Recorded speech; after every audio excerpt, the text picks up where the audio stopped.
រំសួស្តីបងប្អូនថ្ងៃនេះពីសមាគមតសៃសាមគ្គីស្រុកថ្មគោលខេត្តបាត់ដំបងខ្ញុំនៅក្នុងទេសនាញ់បងប្អូន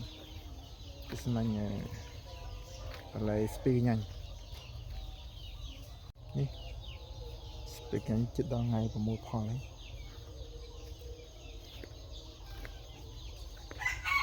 ហើយខាងនេះស្ពីទឺនេះទឹកធំទេស្ពីញ៉ាញ់គឺធំហ្នឹង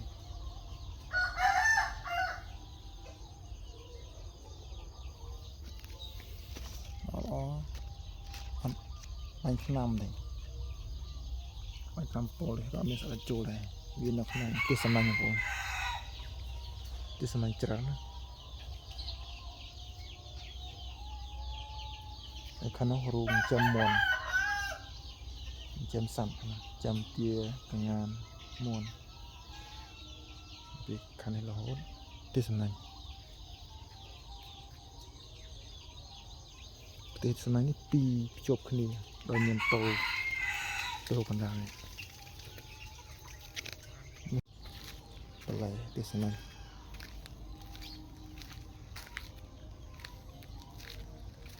អានេះយើងឃើញគឺ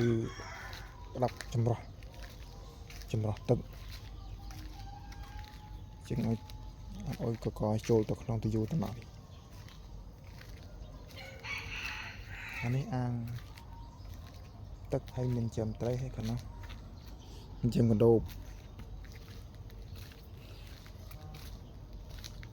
នេះស្ពីទឺខាងនេះល្មមកាត់ធំ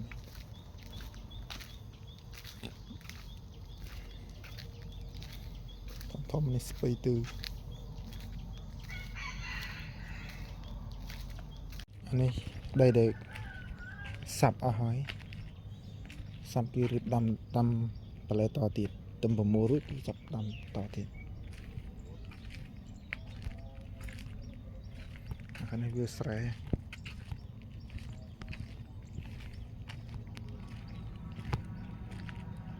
ចឹងមកបរិវេណតំបន់នេះទាំងអស់សុទ្ធតែទេសនាញ់ដី